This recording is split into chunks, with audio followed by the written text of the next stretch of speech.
As punições tornaram-se bem mais pesadas com a instituição da morte na fogueira, da prisão perpétua e o confisco de bens, que transformou a Inquisição em uma atividade altamente rentável para os cofres da Igreja. A crueldade dos inquisidores era tamanha que o próprio Papa chegou a pedir aos espanhóis que contivessem o banho de sangue.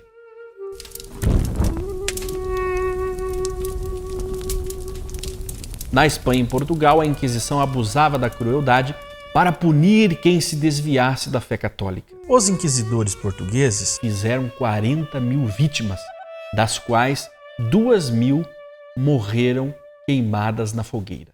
Na Espanha, até a extinção do Santo Ofício, em 1834, estima-se que quase 300.000 pessoas foram condenadas e 30.000 executadas.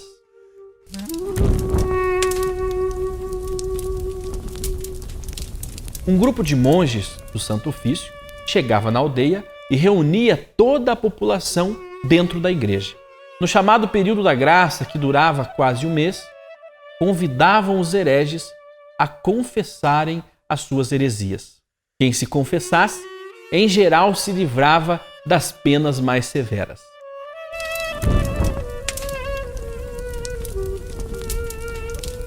Quem não aproveitasse o período de graça poderia ser denunciado. Como a Inquisição incentivava a delação, o pânico era generalizado. Todos eram suspeitos em potencial. O acusado era convocado a defender-se no tribunal.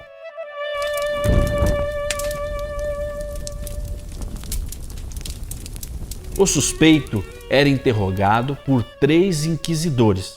Um deles, o interrogador-mor, era quem dava a sentença final. A defesa era difícil. Raramente o réu tinha direito a um advogado. O Santo Ofício colocava espiões no encalço do suspeito e recorria a tenebrosas práticas de tortura para arrancar confissões.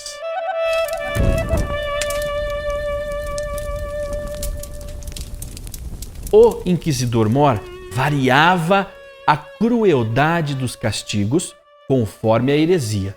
Os mais leves incluíam deixar o acusado acorrentado, sem comer e sem dormir por vários dias.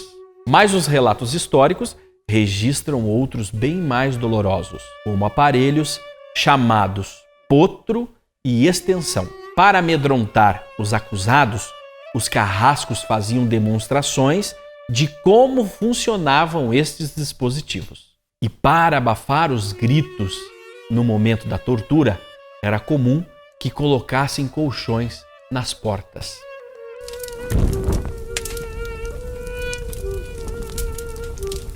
O livro Prisioneiros da Inquisição traz a história de Jean Costos, mestre da loja maçônica de Lisboa, condenado pelo tribunal. Costos passou pelos horrores do potro em 1743. Me prenderam com uma argola no pescoço e com um anel de ferro em cada pé, e 8 cordas que passavam por furos no cadafalso. Ao sinal dos inquisidores, elas foram puxadas e apertadas pelos carrascos. As cordas entravam na carne até os ossos e faziam jorrar sangue. Repetiram a tortura por 4 vezes. Perdi a consciência e fui levado à cela sem perceber. Seis semanas depois, o maçom foi submetido a outra tortura, a extensão. As cordas puxadas por um torniquete faziam com que os punhos se aproximassem um do outro por trás. Puxaram tanto que as minhas mãos se tocaram. Desloquei os 2 ombros e perdi muito sangue pela boca. Repetiram 3 vezes o tormento antes de me devolverem à cela. Nos meses seguintes, Costos ainda sofreu uma série de torturas até confessar e foi condenado a 4 anos de trabalhos forçados em 1744.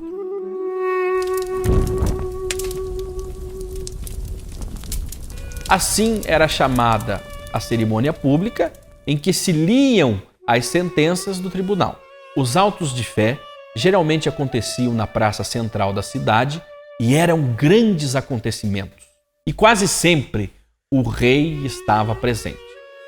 As punições iam das mais brandas, como a excomunhão, e as mais severas, como a prisão perpétua e a morte na fogueira, queimados vivos ou mortos. A execução na fogueira ficava a cargo do poder secular. Se o condenado renunciasse às heresias ao pé do fogo, ele era devolvido aos inquisidores.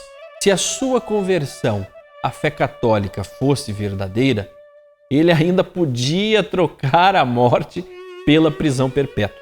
Não era fácil. Quando descobria-se que um defunto havia sido herético, o seu cadáver era desenterrado e queimado.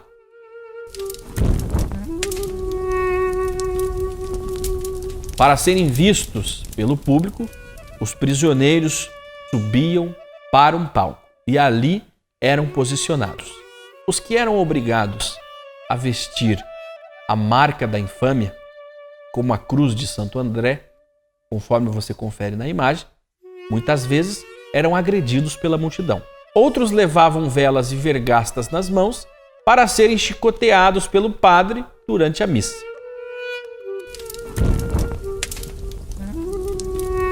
Fanático, cruel e intolerante.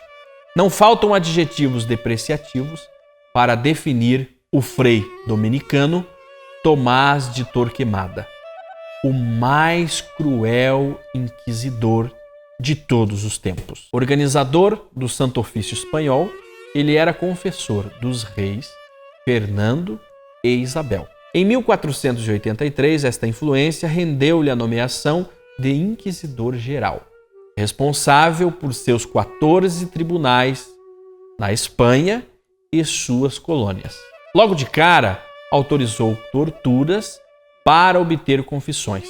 Ampliou a lista de heresias, pressionando os reis a substituir a tolerância religiosa pela perseguição aos judeus e conversos.